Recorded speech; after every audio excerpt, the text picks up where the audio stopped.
Okay, the audio is not syncing. So, yeah. Okay, Trade Rest presents a rare production.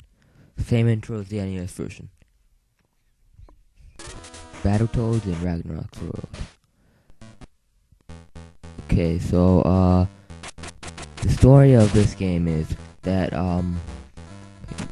Pimple gets captured, so, Battletoads has to go and save him. Or her, it's never really explained. So, yeah. The story is basically the same as the NES version. And what do you know? Look. The levels are exactly the same. I think some levels are left off of the end, but I never even got that far. I can't get past the third level. So, yeah. And, okay, let's move on. Okay, after story is gameplay. Now, the gameplay is pretty good. It's the regular beat 'em up. But the difficulty, oh my god, it's like legendary. Like, I can't get past the third level with the ship. Like, when you're moving, I can't get past that part. It's so hard. It goes so fast. The first two levels are okay, but when you get to the end of the third level, it's so hard. There might even be something after that. I don't know. Okay, yeah. Gameplay is pretty good, except it's hard. Really, really hard. Okay, what else is there? Oh yeah, controls. Okay, controls is like, well, use the A button to jump and the B button to attack. It's like regular NES games. It's pretty good. Yeah. There's nothing more I can say about the controls. It's just that they work. I mean, yeah, it's made by Rare, so Rare's always been good games. Like, I don't know one good game that's made by Rare. One bad game made by Rare. I mean, look at this jump. I can't get past this jump. Like, to get the one up, I tried before, but it's not working. I know Feckman did it on his review. So, yeah.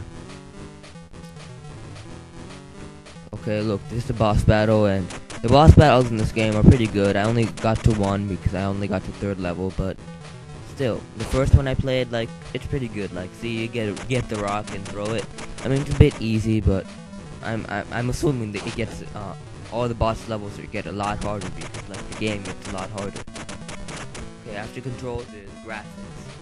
Okay, the graphics is well, like, they're amazing for the Game Boy. Because, like, look, they look exactly like the NES version, except black and white. And you can't help that because the Game Boy only has black and white. See, and look, even in this level, it's only black and white. So, yeah. And yeah, Rare's always done an amazing job importing the graphics. Like, some NES to Game Boy ports are, like, not as good, but this one, it's really good. I mean, exactly the same. Whenever you do that thing, like with the pin, when you try to hit someone with that, on the end you press A, I think. No, B. It's so annoying. Like the sound it makes, so annoying. They could have left the sound out. I mean, seriously, nobody wants to hear that all day. And yeah, but that move was pretty useful. But the thing is, in this level, they don't use the A button at all. Like, you just use the B button non-stop. The A button never gets touched. So, yeah. That's kinda bad. So, but the controls are still good. They could have used better judgment in this one. What else is left? I think that's it. But, yeah.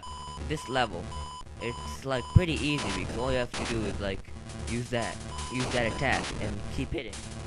I mean, for like a game that's supposed to be the hardest game of all time, this level is like the easiest level. I mean, I don't think I've ever died in this level. Okay, maybe I have, but still, it's so easy. Except for the part with like the lasers right here.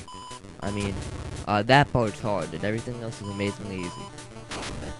So why would they make the beginning levels easy, and then it makes the rest of the game amazingly hard? Like, make it consistent.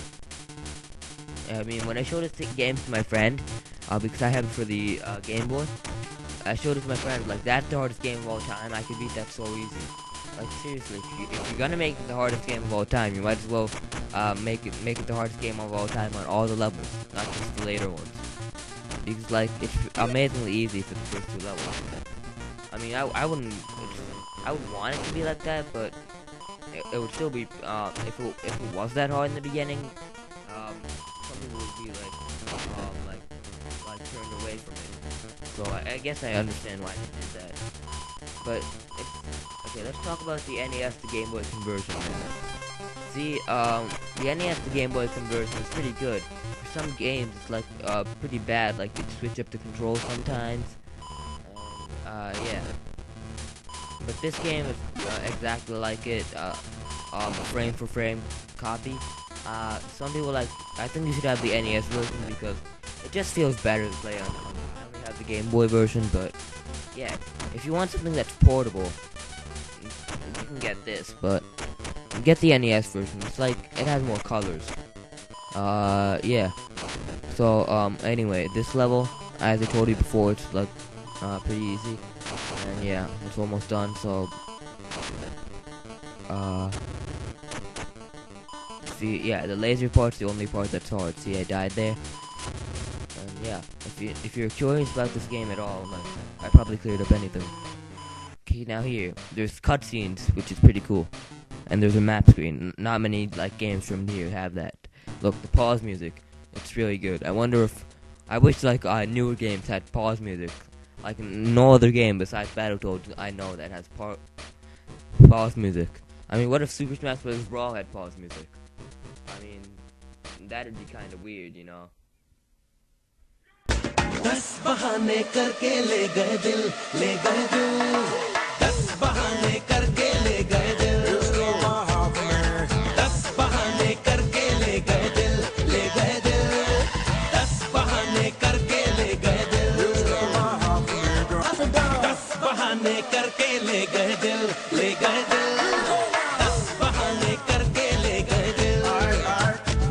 Okay, enough of that. The story is pretty good, except it's pretty cliche, so I give it an 8 out of 10. The gameplay, it's hard, but other than that, it's great. So I give it a 9 out of 10. Controls, it's NES style, so it's good, but except for the part second level. Music, it's great, except for its second level, the beeping sound, it's annoying. Graphics, 10 out of 10. Rare is best. Okay, my final score is 91% or A-. Okay, my final thoughts. NES version is better, more color, but besides that, exact copy, just because of lost levels. So, if you want a handheld version of Battletoads, this is your first choice. I haven't tried the other Battletoads game, so I don't know what that's like, but yeah, get this.